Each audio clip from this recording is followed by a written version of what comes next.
hockey fans, and welcome on into the Neutral Zone on IE Sports Radio, your direct feed for all that is sports. I'm your host, Zach Puplis, here with Adam Karnick. How you doing tonight, Adam? I'm here. How are you? I'm good. We got a lot going on in the hockey world tonight, don't we? Yes, sir. We got lots of games going on, lots of news, lots of action. Where would you like to start today? Well, I think the biggest news to start with would be the Edmonton Oilers and their coaching situation, but we got stuff going on across the pond too, as well as a player very near and dear to my heart that's possibly going to be having a new home here in the coming days or weeks. We will find out. We got a few games in action tonight, though. Let's give a quick rundown. Who's doing what? Sure. We got Bruins and Sabres. Bruins are up 5-1. They just started the third period. Flames and Canadiens. Flames are up 2-1. Same thing. They just started the third. Golden Knights and Capitals. A rematch of the Stanley Cup game back in the Golden Knights inaugural season. Capitals are up 1-0 in that one at the end of 2. Penguins and Blue Jackets are tied 2-2 in the third. Lightning and Blues. Blues lead that one 1-0 in the second. Ducks and Preds. Predators are up 1-0. That's in the second. Coyotes and Stars just started the second period. They're tied 1-1. Devils and Jets are tied 0-0 in the second. And still yet to come tonight, we got Panthers with 9 wins on the season against the Sharks with, hooray, now 2 wins. Yay! Up from 0 last week. Hey, that was a successful week out in San Jose. Hey, baby steps. That's hey, 10:30. you got to win 1 before you can win 2. Right. Yeah, Good evening also to Marcus Losgreat hanging out in the chat room with us tonight. Salute to you, sir. And if you are listening live here tonight on Tuesday night on Spreaker, hop on into the chat room. We can interact, have a little bit of fun that way. Marcus is there. We can talk back and forth, have all kinds of fun. Or if you find yourself listening later on in the week as a podcast, or you just want to be sitting back and letting us entertain you in wherever direction this show takes us tonight, thank you for being here. We always appreciate it. We also want to thank our sponsor, Planet Jerky Premium Brisket Beef Jerky. Planet Jerky is the official jerky of the 2022 California League champion Lake Elsinore Storm, single A affiliate of the San Diego Padres. This all brisket jerky has gluten-free options, contains no MSG, no sodium nitrate, low in sugar, high in protein. This is some of the best jerky you can get your hands on. So thanks again to Planet Jerky, Premium Brisket Beef Jerky, the jerky that's on a whole other planet. You can follow them at Planet Jerky or on their website at planetjerky.net. And they're doing free shipping on orders of $50 or more. Ooh, even better. Also, a little bit more about us here at the channel, IE Sports Radio. For the last 9.5 years, IE Sports Radio has brought you amazing content ranging from interviewing legendary athletes, coaches, and other authorized media personnel to building tailor-made shows dedicated to all major sports cities around the country. Make sure to follow us on Twitter, Instagram, Facebook, and TikTok at IE Sports Radio. Keep up with the latest in sports and with our shows. Also check our daily updated website, iesportsradio.com, for sports news, the IE Sports Radio blog, our Hall of Fame, Fans of the Month, pages dedicated to each podcast, our IE Sports Radio community forum, and stop by the shop and check out all the merch. Thank you for making IE Sports Radio your direct feed for all that is sports. And Angela's been working very hard at getting that merchandise up and going in time for Christmas, too. There's some Christmas ornaments that she has made, all kinds of cool stuff up there, too. Angela's quite the Christmas. I mean, my wife is Mrs. Christmas. Angela's a very close second, so... She could work for Santa up in the North Pole, huh? Yeah, I think she actually is one of Santa's elves, yes. Moonlighting. Got it. Too funny. Well, why don't we start off with the Edmonton story? I mean, Yeah. I know it's 2 weeks in a row that we start off with the Edmonton Oilers, but, I mean, first you waive your goalie that you just gave a big money contract to not 2 seasons ago, and now you don't have a head coach.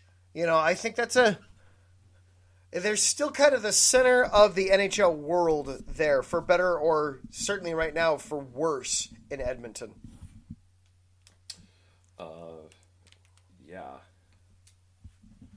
How exactly did the firing go down? I got the update on the latest game that the interim coach did.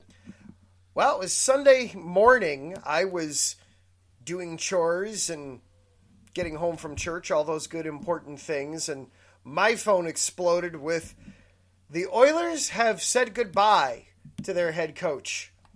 And it's, here we go. We know how these stories work, and it's, Edmonton is just, once again, the story is Edmonton is just off to such a bad start to the season as we come into play here Tuesday night. Where are the Oilers sitting at overall? As I get the updated numbers here. 4-9-1 in 14 games. The only team they're better than in the Pacific are those San Jose Sharks. Yeah. And the Sharks are actively trying to be one of the worst teams in hockey, and they're succeeding. Yeah. Oh, yeah. Here you go. So, from Sunday, Kristen Schulten, ESPN.com. Edmonton Oilers couldn't wait any longer, and head coach Jay Woodcroft paid the price. Along with assistant Dave Manson, both got fired amid the abysmal start, the 3-9-1 start, for a team that is heavily favored to compete for a Stanley Cup. Hard to believe. The interim is going to be Chris Knoblauch, most recently head coach of the New York Rangers American Hockey League affiliate, the Hartford Wolfpack. He was swiftly hired as Woodcroft's replacement. Oh, so he's not even interim. He's like full-time. He's the guy. Wow. Paul Coffey, the franchise's legendary defenseman and longtime advisor within the Oilers organization, will join Knoblauch's staff as an assistant coach. Just took 13 games for Edmonton to explode its bench. Yeah. Yeah, it was... Well, this is... You've got McDavid, you've got Draisaitl. They thought they had a goalie. It turned out they didn't. This is kind of do or die. How long have we been talking about Edmonton? Oh man, if they could just do this, if they could just do that. Yeah. And instead, they can't. And now everything's going about as miserably as it can. So it's surprising, but I don't think it's an overreaction. This is... I'd have to look at their contract situation to actually. I'll tell you that while I'll look up some of what I'm thinking here, but they've only got so much time before they're really going to have to pay McDavid. They're really going to have to, some of these guys are going to be getting out of contract, and when that happens, the salary cap in the NHL isn't like the NFL where it just balloons every year and swells. Money doesn't grow on trees in this sport. Right, exactly. The NHL salary cap, in part because of the Canadian dollar, doesn't move very much in the offseason. They added $2 million to it this offseason, and everybody was ecstatic because it actually went up. Yeah. So while you look that up, small sample size or not, General Manager Ken Holland and the Oilers have already lost the luxury of taking their time, like you said. Quote from Holland: "We weren't playing good enough." He said in a news conference Sunday afternoon, "I think there's lots of runway left for this change to try to make a surge here and try to play our way back into the mix. I don't think the players tuned Woodcroft out. I don't think he lost them, but I couldn't wait around for another 10 to 15 games to find out." Yeah. End quote. You know what that sounds like? Mm. It sounds like Gordon Ramsay at the end of a Hell's Kitchen episode. So-and-so came in here thinking he was an executive chef, but I couldn't wait around any longer to find out, to see him reach his potential. He had to go, or something, you know? It's just that same kind of cadence, and yeah. You have potential. I can't wait anymore for you to reach it, though. Right? Goodbye. Yeah. After Edmonton lost the league-worst San Jose Sharks on Thursday, who hadn't recorded a win prior to their 3-2 victory over the Oilers, Holland consulted with newly instated CEO of hockey operations Jeff Jackson on the best course of action. Jackson said together he and Holland decided Woodcroft had to go, and the wheels were put in motion, even as Woodcroft was coaching Edmonton to a 4-1 victory over Seattle on Saturday night. Wow. While the team was away, Holland received permission from the Rangers to speak with Knoblauch, whom Holland had previously considered for an AHL coaching job when he was GM of my Red Wings. He negotiated a 3-year contract with Knoblauch through 25-26 that got over the line, quote, at some point during Edmonton's win against the Kraken. So, taking a peek over at Camp Friendly right now for the NHL, as we sit right now, the Oilers are basically at the cap. They currently have a little less than $1 million. They have $900,000 in cap space. And looking at some of their players, you've got 3 years left of McDavid, 2 years left of Draisaitl, 3 years left of Evander Kane. You've got, on defense, Darnell Nurse is locked up. There are ways out on him. Matthias Ekholm, you've only got 3 years left on him, though. Bouchard, Ceci, on the defense, you've only got 2 years left on those guys. So you've got, Ryan McLeod, Ryan Nugent-Hopkins is locked up long term. You've got some guys, but other guys, your biggest ones, McDavid and Draisaitl, you've only got 2 seasons left with that combo before you're going to have to start making some moves. So I can understand the urgency in Alberta. I get where they're coming from of, we got to figure this out. We've got to solve this. We can't afford to be patient any longer. This is unacceptable. Maybe they could use some Alberta premium. I think there were several handles of that probably got consumed over the weekend, yes. Didn't know it, but apparently that was just going to fit right in. So that was a perfect tie-in, right? Yes. That was before I knew we were going to have all this Alberta news tonight. Yeah. Yeah. So the new coach, Chris Knoblauch, he did get his first win in his career or NHL coaching debut. Leon Draisaitl had a goal and 3 assists, and Connor McDavid had a goal and an assist as Edmonton beat the New York Islanders 4-1 Monday night. Zach Hyman and Evander Kane also scored for Edmonton, and Stuart Skinner stopped 32 shots. Oilers got their first home victory of the season and their second straight win overall after losing 4 in a row. Then they turned around and played the Islanders last night, didn't they? I think that was the win. That was... that was the win. Okay. Yeah, last night, yep. Yep, okay. So they are 2-0 then with Knoblauch. Or was last night the first one for Knoblauch? Last I'm sorry. was. The last night was. I'm sorry. Okay. My apologies. I got confused as to where we were in all this. You're good. Knoblauch's first game since taking over for the fired Jay Woodcroft when Jay got fired on Sunday, following the Oilers' 3-9-1 start. McDavid, who was coached by Knoblauch in the juniors, was happy to see him and have early success. Yeah, I mean, that's... As soon as they pointed out that, he coached McDavid in juniors, well, there's his resume. Right.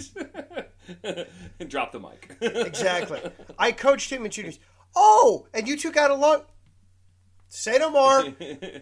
Bye-bye, everybody else. The position is filled. Thank you. Right. Quote from McDavid. It's obviously exciting for him. First win in the NHL. It's a long road for him, or been a long road for him.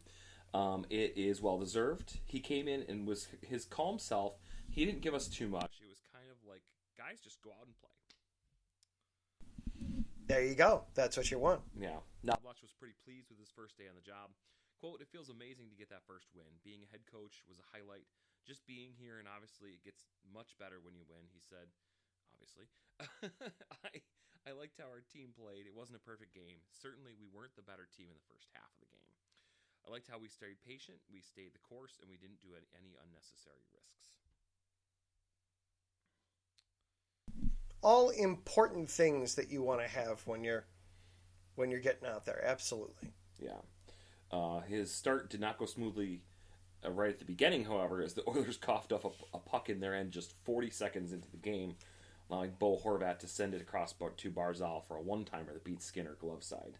That was a beautiful shot, too. Ooh, oh. Nice. That was just... Ladies and gentlemen, the game is starting 1-0 Islanders. And it was... Edmonton looked so lost on that play. They turned it over, and they had no idea where the puck was or where to go or what to do. Well, going back to our discussion last week, like for a team that's been, predicted to go deep in the playoffs or get to the Stanley Cup final, so on, it's just so dumbfounding to see them flounder like this. Like, do we other than maybe the goalie issues, like we've said in years past, like is there a specific reason for it right now, or is it a mix of things, or what do you think? I think it's a mix of things right now. I think it's some guys failing to live up to some expectations to start the season. They've gotten off to a very, very slow start, obviously. They've never been strong defensively. I mean, we've joked about how they want to turn it into a track meet. They want to... You'll get some goals, but you got to keep up. They're USC right now. Right, yeah, it's... Okay, fine. You'll get a goal a period. We're going to get 2 goals a period, if not more than that. You try to keep up. And the defense has been struggling for them. They are... I'd have to look at the numbers specifically, but their even ice numbers have not been good. And that's part of the trouble for them, when they're not possessing the puck, when they're not putting pressure on other teams night in and night out, when they're having to play defense. This is a defense that can be gotten. So they're not just living in the offensive zone and, oh, look at McDavid do this, look at Draisaitl do that, look at all these highlight reels, these video game moments. It's, we're having to play hockey. We're having to play both sides of the ice here. Ew. Yeah. I mean, that being said, Draisaitl still got 19 points already on this season. Right. And a $5,000 fine to go with it. Yeah, I saw that. His pocketbook got a little lighter. Is that Canadian or U.S.? Yeah, right. Well, side note. Okay, you said about the salary cap and how it makes a difference because it factors in the Canadian dollar. And so is it all in Canadian dollars? Like whichever one's higher or lower? Or is it a mix of the two? Or how do we interpret that? No, when we talk about the salary cap, it's in U.S. dollars. Okay. It's in straight U.S. dollars. It's a combination of the Canadian dollar being weaker, but then also there's not as much money flowing in, and also up until recently. All right, this is going to get into the weeds here a little bit. Give me just a second. You're good.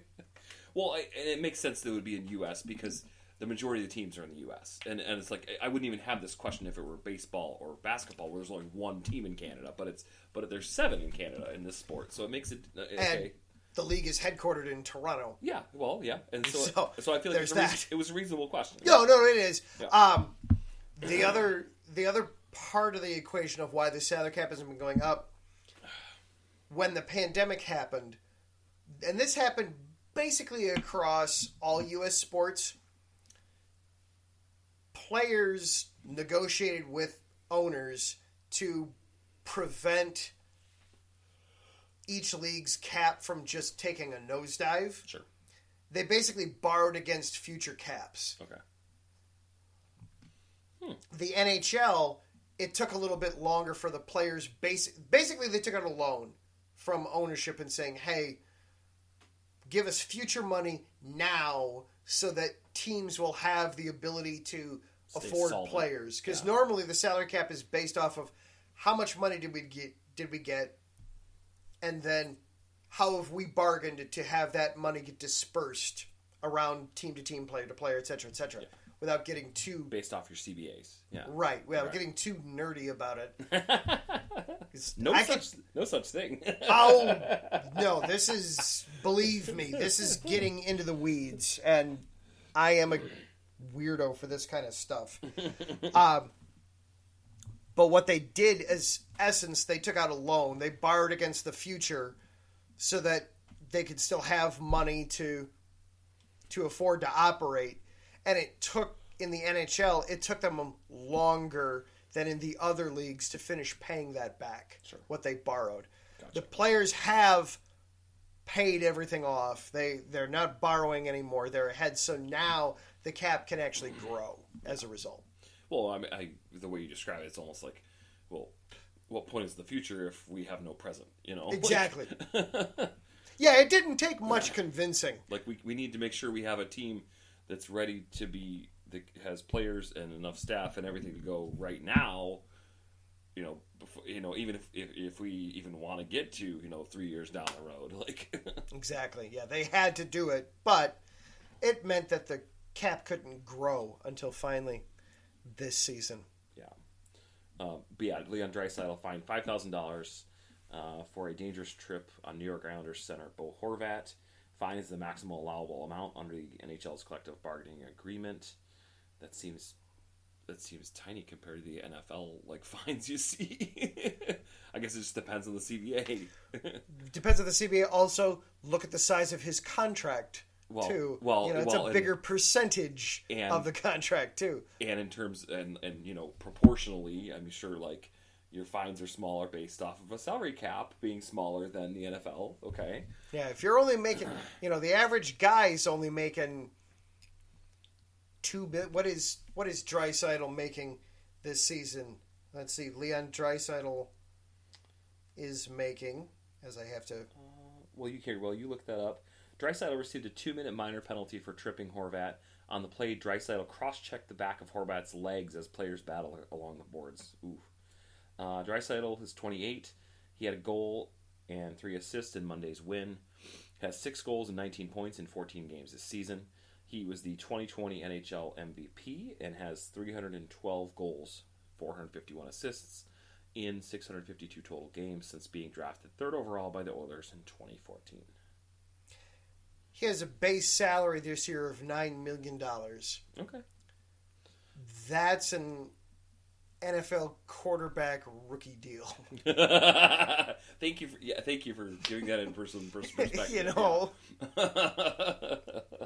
So Brock Purdy, got it. Right. Yeah, probably. I mean, yeah. Yeah, let's... I can tell you right now. Let's see. Where is... Sure, Spot Rack works well enough for our purposes. Brock Purdy's not making anywhere near that. Brock Purdy's not even making $1 million. Let's see. Who is making 9? Oh, he was Mr. Relevant. Yeah.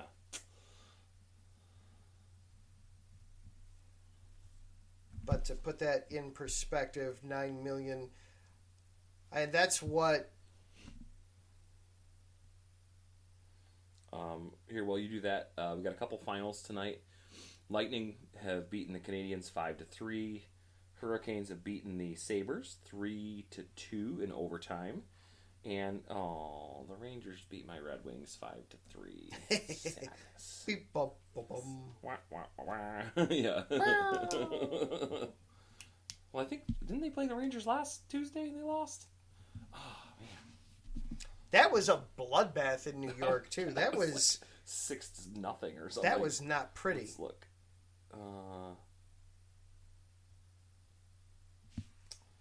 Yeah. Yeah. It was 5-3. Or hang on, maybe I was on the wrong day.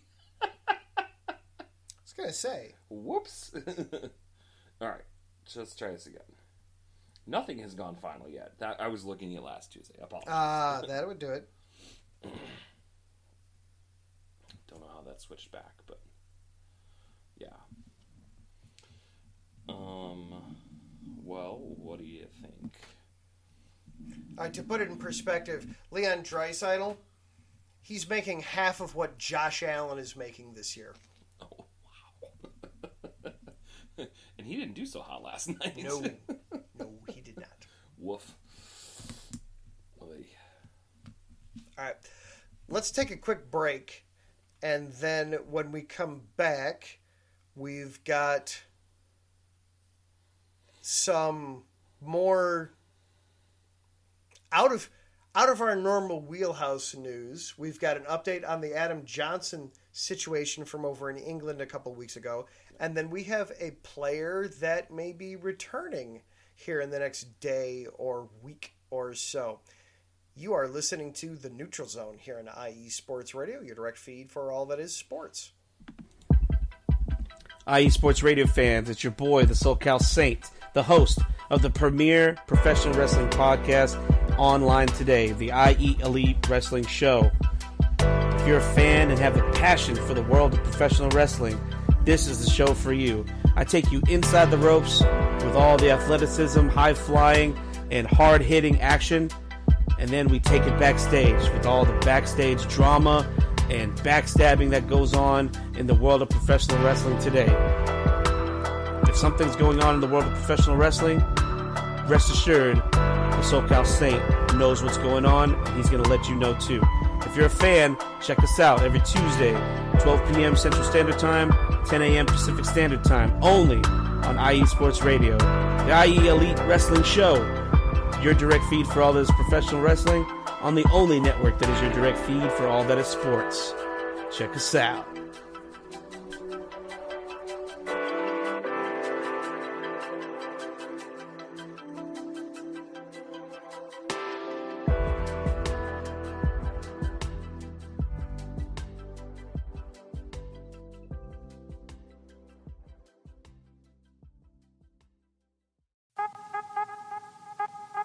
What's up, sports fans? You're listening to IE Sports Radio, your direct feed for all that is sports. I'm your favorite West Coast Wisconsinite, Bernie Bango, and if you're a cheesehead, come listen to my show, Big Cheese Sports, where we road trip around America's Dairyland, previewing, reviewing, predicting, debating, and digging into all that is Wisconsin sports at the college and pro levels. Join me on IE Sports Radio, Sundays at 1 p.m. Central Standard. Bernie out.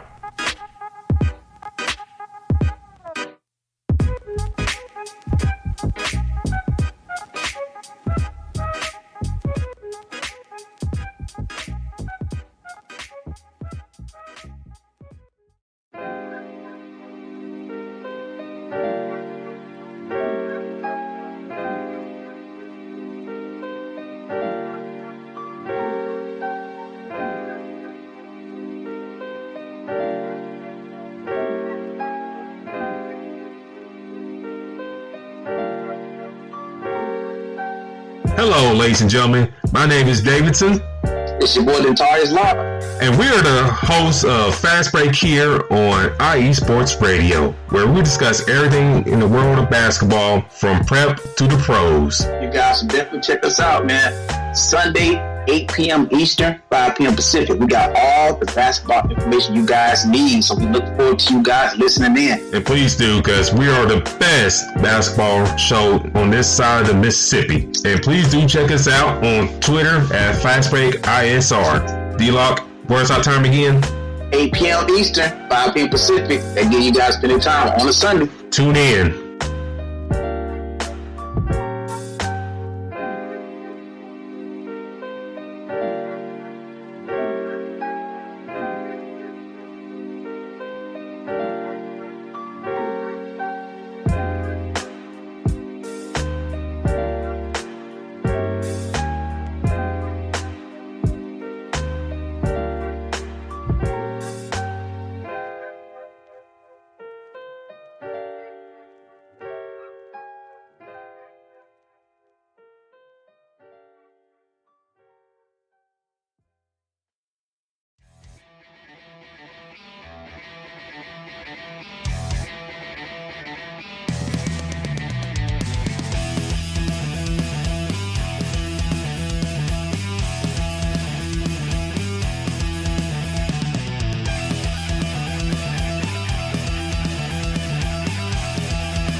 It's IE Sports Radio. It is your direct feed for all that is sports. It is Philly Sports Talk with Cash and Chris every Tuesday night right here on IE Sports Radio, your direct feed for all that is sports. Philly Sports Talk with Cash and Chris is the most comprehensive view on Philadelphia sports exclusively right here on IE Sports Radio. You know what it is, your direct feed for all that is sports. Tuesday night, IE Sports Radio, Philly Sports Talk with Cash and Chris.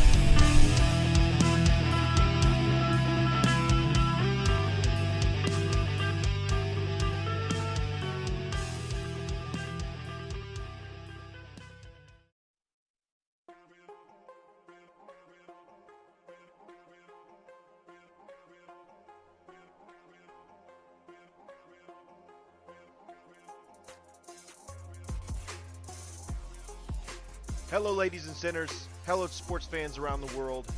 Hello, IE Sports family. This is Cale Henderson, the host of IE Vegas, the Sin City Sports Show, presented by IE Sports Radio. If you folks are interested in sports in the Vegas area, if you're wanting to have a blast for 1 hour, every Tuesday night from 7 p.m. Pacific Standard Time to 8 p.m. Pacific Standard Time, this is a show built for the Vegas sports fans, where we feature the Las Vegas Raiders, the Las Vegas Golden Knights, the Las Vegas Aces, and the University of Las Vegas, Nevada Rebels. Hopefully, fingers crossed, MLB team coming soon. Either way, if you folks are looking to have a blast for 1 hour each and every week, tune in Tuesday, 7 p.m. Pacific Standard Time to 8 p.m. Pacific Standard Time. If you folks are interested in Vegas sports news, go to our Twitter, at SinCities_IESR, and you can speak with me, the host, Cale Henderson, at Cale_Henderson on Twitter. At any time, be happy to reply. Always want to reach out to our fans. Again, the Sin City Sports Show, presented by IE Sports Radio, your direct feed for all that is sports. Back into the neutral zone on IE Sports Radio, your direct feed for all that is sports. Once again, here, I'm Zach Puplis and Adam Karnick. So we had, of course, the Adam Johnson news. Of course, the horrible, horrible accident in England a couple weeks ago.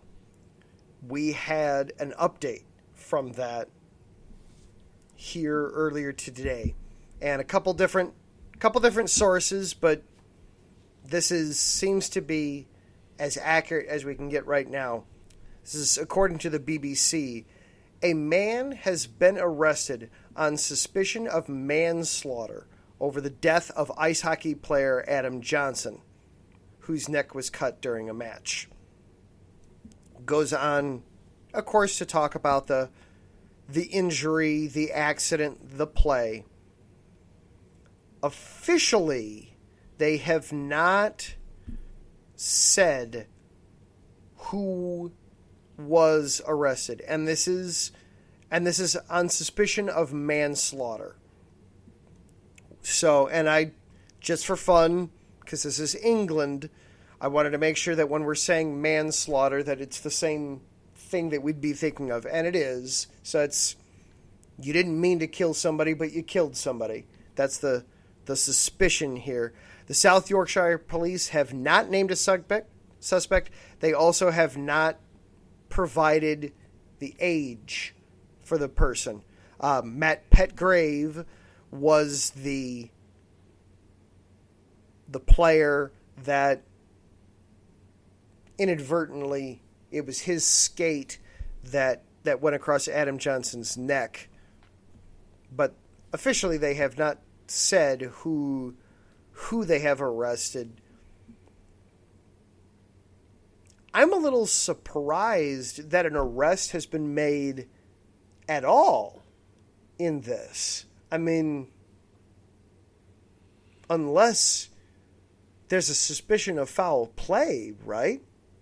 Yeah, I would say so. I mean, the way everybody is reporting it seems like it was just a terrible, terrible accident, terrible incident that happened. Yeah, it was a freak, horrible accident. Yeah, exactly. The South Yorkshire Chief Superintendent Bex Horsfall was quoted saying, "Our investigation launched immediately following this tragedy, and we have been carrying out extensive inquiries ever since to piece together the events which led to the loss of Adam in these unprecedented circumstances. We've been speaking to highly specialized experts in their field to assist in our inquiries and continue to work closely with the Health and Safety Department at Sheffield City Council, which is supporting our ongoing investigation." This isn't totally unprecedented in hockey. We've had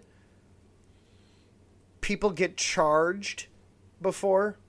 The AP listed a couple of other times here. Interestingly enough, neither of these instances were in the United States. Sure. You had Jim Boney was charged in Italy with culpable homicide after he slashed Miran Schrott in the chest during a game back in 1992. Schrott then died as a result of a heart failure of some kind. Holy crap. And Boney did plead guilty to manslaughter. There was an NHL incident in 2000 involving Marty McSorley and Todd Bertuzzi. And this one, I can kind of picture what happened, and all's well that ends well, I think. So we're going to go with this. Excuse me. In 2000, McSorley was found guilty of assault with a deadly weapon for a two-handed slash to the head of Donald Brasher with his stick. Ooh. Well, I mean, yeah. You don't think of it that way, but you get cheesed off enough, that hockey stick can make for a really good improvised club in the heat of the moment. Yeah. And if you don't keep your wits about you, High sticking to a whole new level. Exactly, yeah. Woo. Wait, but you said Todd Bertuzzi. In 2004, Bertuzzi pled guilty to assault for grabbing Steve Moore from behind and sucker punching him. Oh, well. Yeah. He was. He didn't just get a major penalty or anything? He actually got charged with assault? I'm sure he got hit with a major penalty too. Right. But he agreed to a plea deal. He got sentenced to a year probation and 80 years of community service. 80 years? Excuse me, 80 years. 80 hours, 80 years. Yeah. Well, but hockey players get in fights all the time, and you don't see them getting charged every time you hit somebody. Well, this is specifically sucker punching a guy. Coming up from behind and, "Hey, Steve, what?" Oh, You know. well, yeah, I guess. I mean, But you see, like I said, you see fights all the time, though. So it's just surprising. Yeah, I'll see if I can. I'll see if I can find this one real quick here of Todd Bertuzzi in 2004. Sure. So I'll try to look this one up real quick. But we still have. So an arrest has been made. Yeah. So. Okay, you mentioned Matt Petgrave. Yup, sure enough, he was the one who skate blade cut Johnson's neck. He's 31. He plays for Sheffield. According to the AP, the video of the incident showed Johnson skating with the puck towards the Steelers' net. Petgrave skated towards Johnson and collided with another Panthers player. Petgrave's left skate kicked up as he began to fall, and the blade hit Johnson in the neck. Both players landed on the ice. Petgrave immediately got to his feet. Johnson rose more slowly, was helped off the ice with his jersey covered in blood. Later died at the local hospital.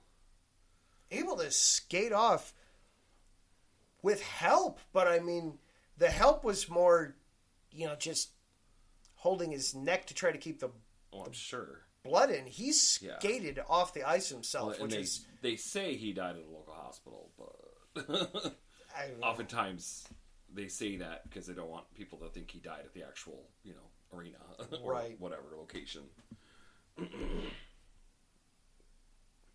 That's absolutely a sucker punch. That's Todd Bertuzzi earned every bit of this. As I pull this up here, I will retweet this and share this over at IESR Neutral Zone here after the show.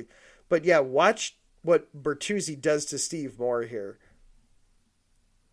That is, he grabs him from behind, keeps him from skating away, and then just punches him in the back of the head.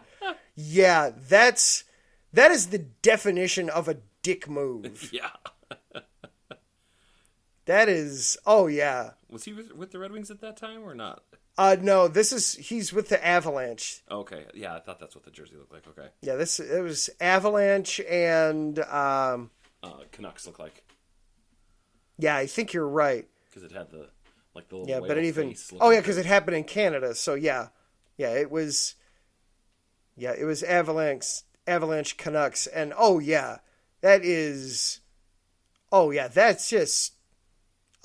that's so uncalled for. He's not even looking at you, and you just punch him in the back of the head. Almost like he jumped on him. It looks like hey, he did. He jumped him. Yeah, he literally jumped him. So yeah, that's uncalled for, and you can understand why some charges got pressed there on that one. Absolutely. Yeah. Ooh. Well, on some lighter notes, do you want to talk about your boy, Patrick? Sure. We can get to some actual cheerful hockey stuff now, I guess. Now that let's see, the Oilers are firing everyone and people are getting arrested in England. It's really uplifting stuff here tonight. Now that the law and order portion is over, we can get to, actual contract negotiations. Exactly. We can get to some fun. So Patrick Kane, of course, this offseason wound up having knee surgery, and it was in June because he got traded to the Rangers, and the Rangers had a little bit of a playoff run, so he had to delay his surgery until the offseason. So he didn't get it done until June, and it was expected that he'd be looking at about a 6-month recovery. Patrick Kane is being Patrick Kane, though. He heals quickly. He's determined that way, like a lot of athletes are. He's like Wolverine. A lot of those guys, they get that training, they get that attention that they need, and he's ready to go. And in fact, his agent has begun negotiations. ESPN reported it earlier tonight that he has 8 teams that he's looking at. They haven't identified all 8, so they haven't said if they're exclusively Eastern Conference or exclusively Western Conference. I know Florida is on the list. He's looking for a cup contender, is what he said he would like. Sure. Florida is on the list. So it's Buffalo. Yeah, Buffalo is the kind of the surprising one a little bit, just because of where they are in the standings at the moment. But Buffalo would make so much sense because of that's his hometown team. That's who he grew up rooting for. And we'll get into them a little bit more. The New York Rangers are still on the list. The Detroit Red Wings apparently are on his list. That one would hurt. I was going to say, how'd you feel about that? I don't think you're allowed to have both DeBrincat and Kane. I know that Kane would like that because he loves playing with DeBrincat. Sure. I don't know how well I, as a Blackhawk fan, can handle that. Another dagger to the heart. That would hurt. Yeah, a lot. Ooh, yikes. But Buffalo, to me, makes a lot of sense for a lot of reasons. They're a young team. It's so funny saying this about Patrick Kane because for so many years, he was the immature playboy of the group. From that group from the early 2010s, Taves, Sharp. Taves was Captain Serious. Keith and Seabrook were the other, come on, guys, everybody get in line. Hossa, of course, was a veteran presence. Sharp was a prankster. And Kane was the, God, what's that idiot doing now? Oh, no. It's a good thing he's good at hockey because, boy, does he get in trouble off the ice. God, there's just no maturity there. So it is funny to think of Kane in mentor type mode. But since getting married, since becoming a father, he's mellowed out a lot. Nice. It's amazing how much that'll, when you're serious about it, how much that will calm you down. Yeah. And I could see him as a mentor for that team. Tage Thompson, playing with Tage Thompson, Tage could learn a lot from Kane. Owen Power. Yeah. There's young talent there in Buffalo to be mentored. Even though they're in next to last in their division, they're 500 right now. They're 7-1 coming into tonight. Sure. Playing Boston. Last I saw it was 3-0 Boston. So tonight's not going well. That'd put them below 500, but they're in it. It's very early in the season. Yeah. And they've got cap space. As we talked earlier, not a lot of teams. I've always thought Vegas for Patrick Kane, that would make a ton of sense. Holy cow. You put him in that lineup. Ooh boy. Yeah, you put him in that lineup, but I don't know how Vegas would afford him. Yeah, true. Remember, they had to trade Marchessault literally for nothing last year because they didn't have the money to pay him. Yeah. They'd have to do some Tampa Bay type math. I'd have to. You're getting cut. You're getting cut. You're getting cut. You're getting cut. But, well. You're on injured reserve. Right. Oh, you've got a hangnail? That's long-term injured reserve. Right. Thank you. Right. Hey, look, we found money. Yeah. Well, and like you said, his agent, he declined to say if Kane's list is weighted more Eastern Conference, Western Conference, just that he wants to play for a Stanley Cup contender. The direct quote from him says, let's make sure he's 100% and that he feels great. Then we can decide where he's going to go. There's going to be plenty of teams doing good, plenty of teams doing bad. We'll pick where we want to go. I don't think too many teams will turn him down. And I'm sure, as you know, he has 1,237 points in 1,180 games during his NHL career. Where does he rank among most active players? I don't know where he ranks on active players. I know he's near the top. Fifth. There we go. His 451 career goals are 7th most among active players. One of the best U.S.-born skaters ever. 16 years with the Hawks. That half season with the Rangers, and whoever gets him, he's gonna make noise, and it's gonna be good noise. Yeah. With wherever he goes. Reports were earlier over the weekend and earlier today. Reports were starting to come up that Buffalo's kind of worked out a 2-year deal with him, but then this ESPN report from tonight kind of shot that down. So When he went to New York last year, so he was already scheduled to be an unrestricted free agent at the end of the last year. Okay, gotcha. He was a rental. He was a pure rental. Gotcha. Okay. He also had a no-trade clause, so the Hawks got very little in return for him because he made it known that New York was basically the only place he wanted to go. Wow. So he couldn't put him up for auction, basically. In fairness, though, he let the Blackhawks know that he was just fine staying. Yeah. That he truly had a desire to stay and share. He understood the business part of it, too, but he had said he was fine staying. Sure. Now, once they traded him, it was, okay, I'm not going to come back. You guys are rebuilding. There's the whole Bedard thing. I don't want to play second fiddle. That was the next thing I was going to ask. Like, okay, was one of these options possibly Chicago? No, Okay. no. He wants to be a cup contender. Yes, he loves Chicago, but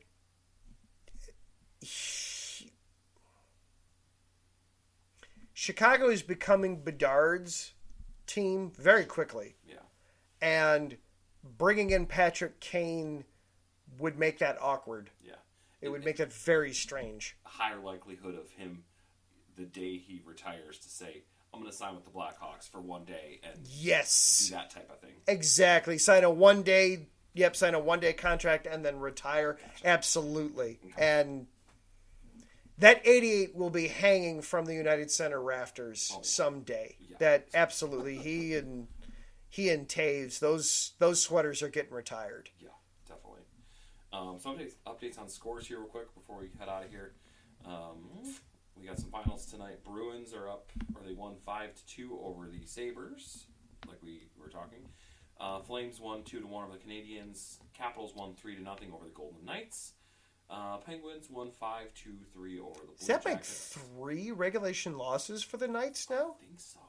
And that's all within the last couple weeks. They're 12-3-1 now. Yeah. And okay, that's still great, but they're starting to stack losses there in Vegas. Yeah. Blues are up 3-0 over the Lightning at the end of 2. Ducks are up Ducks and Preds are at the end of 2 as well. Preds lead at 2-1.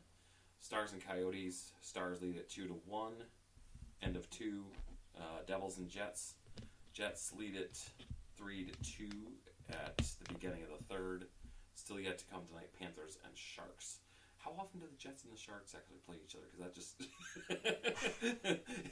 I almost defaulted to that when I was talking about the Jets. Well, yeah, because the Panthers would only play the Sharks a couple times a year. Yeah. Yeah, being opposite conferences and everything, yeah.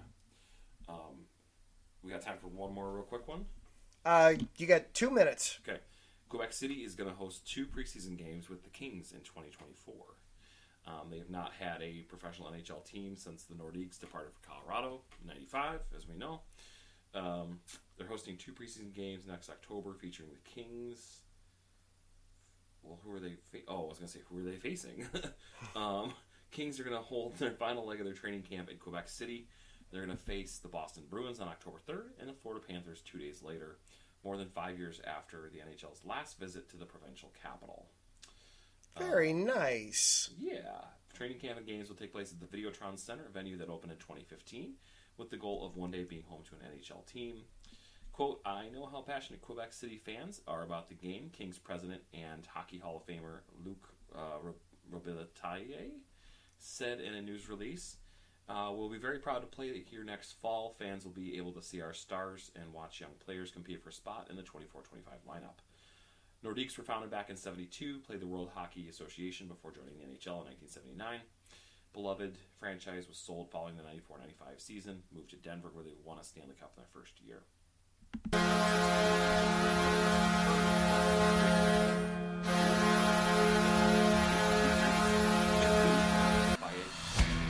$1 during the where they unanimously approved Las Vegas instead.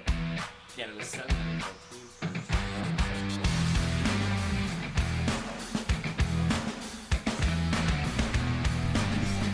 All right. Well, that's all the time we've got for tonight then. Congratulations also to the Hockey Hall of Fame class of 2023. We didn't talk about them tonight, but we'll get into that a little bit next week as well. So congratulations to those 3 excellent NHL players. Thank you to our sponsor, Planet Jerky Premium Brisket Beef Jerky, the jerky that's on a whole other planet. Check them out, planetjerky.net. Anything from tangy classic barbecue all the way to Carolina Reaper to burn your tongue out of your mouth, it's all there for you. And free shipping on orders of $50 or more. Thank you to Larry B. All the hard work that he does behind the scenes here at IE Sports Radio. Thank you, sir. Thank you to Marcus Lewis Great, hopping into the chat room here with us tonight. Finally, thank you for listening to us here, whether it was live here on Tuesday night or you're catching it on a podcast, Spreaker, YouTube, Spotify, iHeartRadio, anywhere that you can get the station. Thank you for being here. Next week, Zach, you're going to be doing this thing solo. My in-laws are in town, so it's going to be all you. What's in store for everybody next week?